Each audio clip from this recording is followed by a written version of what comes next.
Assalamualaikum warahmatullahi wabarakatuh. Kami dari kelompok 4. Di sini kami akan menjelaskan tentang materi al-hamzatu fi awalil kalimah, yaitu hamzah wasol wa hamzatu khoto. Hamzah adalah huruf Arab hijaiyah ke-28, sekaligus merupakan huruf dengan otoritas tertinggi. Dalam artian, dalam melafazkan atau mengucapkannya, hanya tergantung posisi hamzah berada. Bunyi hamzah keluar dari ujung atau pangkal tenggorokan, sehingga berat dilafalkan.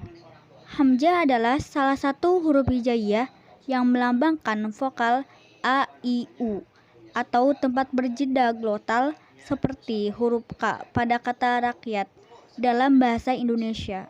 Dalam penulisan hamzah terbagi menjadi 3, yaitu yang pertama, hamzah di awal kata. Hamzah di awal kata terbagi menjadi 2, yaitu ada hamzah yang tidak terbaca tetapi tetap tertulis yang dinamakan hamzah wasol. Kedua, ada hamzah yang tetap terbaca saat didahului huruf hidup atau berharakat yang dinamakan hamzah khoto. Penulisan hamzah yang kedua yaitu hamzah di tengah kata. Hamzah ketika berada di tengah kata ditulis menyesuaikan dengan harokat pada hamzah dan huruf sebelumnya. Urutan harokat terkuat antara hamzah dan huruf sebelumnya adalah kasroh, domah, patah, dan sukun. Penulisan hamzah yang ketiga yaitu hamzah di akhir kata. Penulisan hamzah di akhir kata ini ada 4 macam, yaitu ditulis di atas ya apabila sebelumnya kasroh, ditulis di atas wawu apabila sebelumnya domah, ditulis di atas alif apabila sebelumnya patah, dan ditulis sendiri di atas garis apabila sebelumnya sukun. Hamzah wasol. Hamzah wasol artinya hamzah penyambung. Artinya hamzah wasol adalah hamzah yang tetap berada di awal dan gugur bila berada di tengah. Maksudnya adalah hamzah wasol dibaca bila di awal bacaan dan tidak dibaca bila di tengah bacaan. Hamzah wasol selalu berada di awal kata dan bentuknya seperti alif. Hamzah wasol berada pada 4 tempat, yaitu yang pertama, hamzah pada fi'il amr dari fi'il sulasi. Contoh, uktub, iftah, ijlis. Yang kedua yaitu hamzah pada alif lam tambahan pada awal isim. Contoh, arujulu, ad-dorbu, al-kitabu. Yang ketiga yaitu hamzah pada fi'il madi dan fi'il amr khumasi dan sudasi serta masdarnya. Contoh, intolako, intolik, intolako, istahroja, istahrij, istahroja. Yang keempat yaitu isim syarah.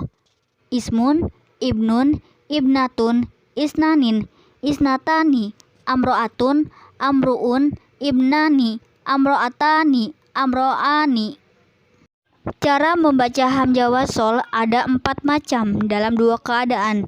Yang pertama, apabila ada hamzah wasol berada di awal kalimat atau bacaan, maka ada 3 cara baca, yaitu pertama, domah, yaitu hamzah wasol yang terdapat pada fi'il dan huruf ketiga dari fi'il tersebut berharakat domah. Contoh, udkhulu, ukhruj, unsur. Kedua, fathah, yaitu hamzah wasol pada isim yang diawali alif lam ta'rif. Contoh, al-baqaratu, an-nasu, al-ilmu. Ketiga, kasroh, hamzah wasol yang terdapat pada fi'il dan huruf ketiga dari fi'il tersebut berharakat fathah atau kasroh. Contoh, idrib, iftah, istama'a. Cara membaca hamzah wasol yang kedua yaitu di tengah kalimat atau bacaan. Yang pertama, apabila ada hamzah wasol berada tengah kalimat atau bacaan, maka cara bacanya seperti halnya alif, namun tidak menjadikannya bacaan mad. Contoh, wa mro'atuhu minal malaikati fangsur. Yang kedua, apabila hamzah wasol terletak setelah alif lam, maka hamzahnya tetap berharokat. Contoh, al-ismu, al-istighfaru, al-istima'u. Yang kedua yaitu cara membaca hamzah khoto. Hamzah khoto artinya hamzah pemutus. Artinya, hamzah qata adalah hamzah yang tetap dibaca ketika di awal, di tengah, ataupun di akhir bacaan, serta berada di awal, tengah, dan akhir isim. Hamzah qata berada pada 4 tempat, yaitu yang pertama hamzah pada fi'il madi sulasi. Contoh, akala, akhoda, amaro. Yang kedua hamzah fi'il madi rubai. Contoh, asana, isanan, akroma, ikroman. Yang ketiga seluruh isim selain isim yang 10, ahun, uhtun, amirun.